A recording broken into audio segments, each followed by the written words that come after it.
Today I want to talk about pnpm workspaces and what makes them so powerful. Let's start by talking about what a monorepo is, which is what pnpm workspaces helps you manage, and then we'll continue from there. A monorepo is the opposite of having multiple repositories. So here we have a React frontend, an Express backend, and a boolmq service. These are all their own repository, and they probably have their own build scripts and config and all that. Then the opposite is a monorepo, where we have our React frontend, our Express backend, and the boolmq service all in a single repository. And this is where pnpm workspaces helps a lot. But note that a monorepo is not unique to the Node ecosystem, right? So we could have a Vue frontend, a Spring Java backend, and a Python Celery service. As long as they're in the same repository, it's considered a monorepo. Now, with that in mind, let's talk about an example application. Here I have an example application that has a React app and a Hono API, and then two packages that are shared between them. So let's draw the dependencies first. So React will depend on the schema, so we can do front-end validation. Hono will depend on the schema, so we can do back-end validation. And the database will also depend on the schema, so we can validate whatever we're sending. Now they all depend on the schema, but then there's more dependency. For example, Hono, our API, will depend on the database. And now we have this somewhat complex dependency chain where we want to make sure that schema is always built first. And then after schema is built, we want to build a database. And finally, we want to build React and Hono, right? They all need to be in the correct order. And this is what pnpm will help with. So let's open up our example folder. And let me just show you what we already have. We have two folders for packages. One apps folder, which will have React and Hono, and one packages folder, which will have database and schema. So if we go back, that's exactly what we have here.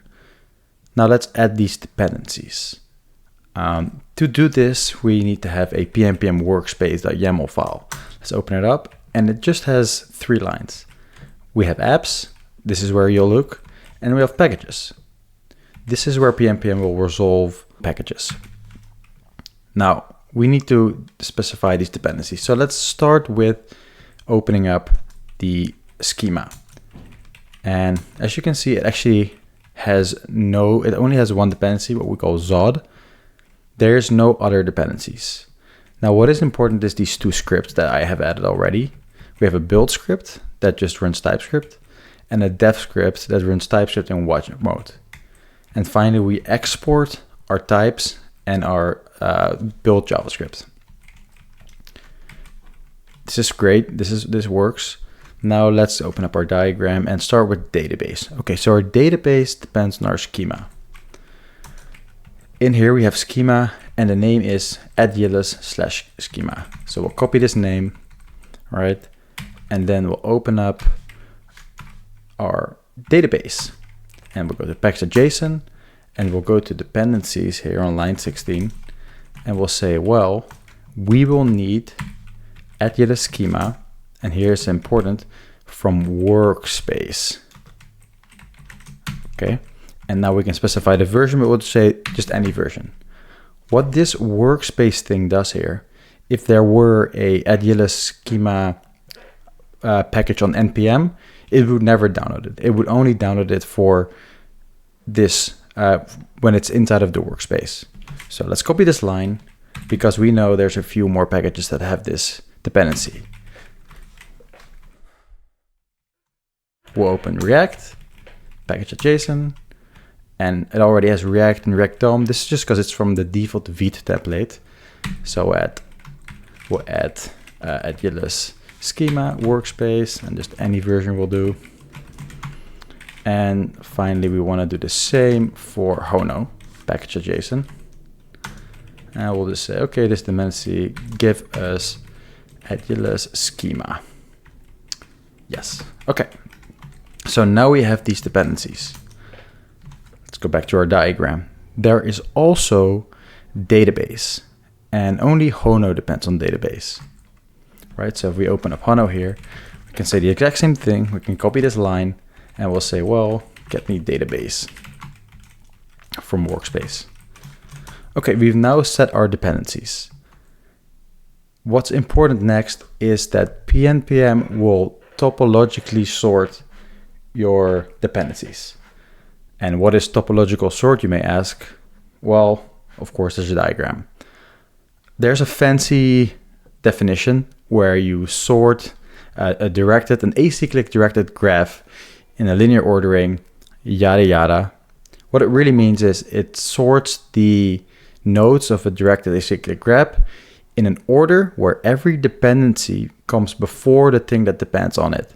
So here you can see, let's scroll up, we have the schema and all these things depend on it. Then we have the database, but then Hono depends on it. So a topological sort will make sure that schema can build first, then technically React and database can build in parallel, and we'll shortly see that it will. And finally, we have Hono, which has to be built last because it relies on both schema and database. So in order to do this, there's this pnpm -r command. We have it described here, pnpm r recursive. And let me open up our editor. And let's go to the main package.json, this one here. And in there, we will have a build command, which will run pnpm -r run build. And what this will do, this will run the build command in each of our package.json. So you can see here, we have Hono, it has a build command. We have React has a build command. And if there's no build command there, it will just skip it.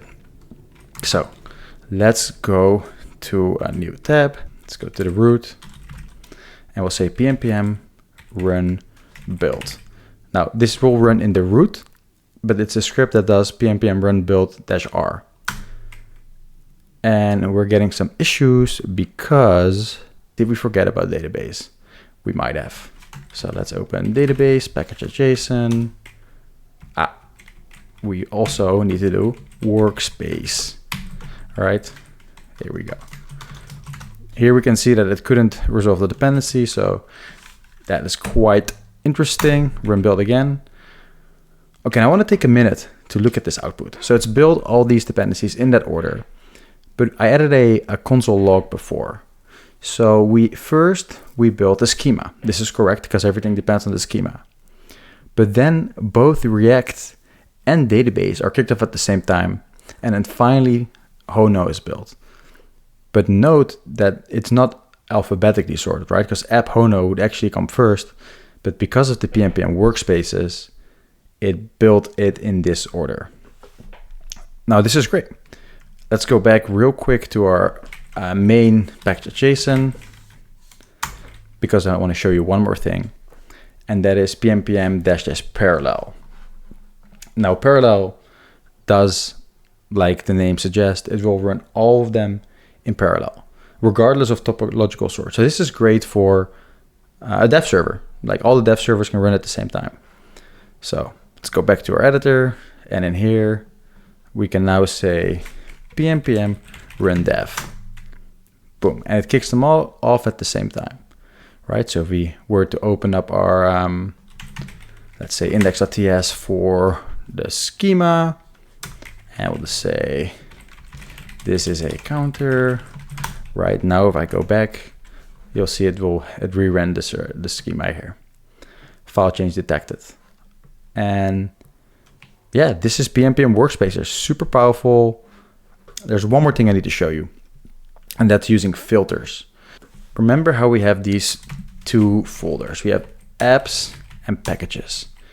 You can run certain commands on packages that you specify with a filter.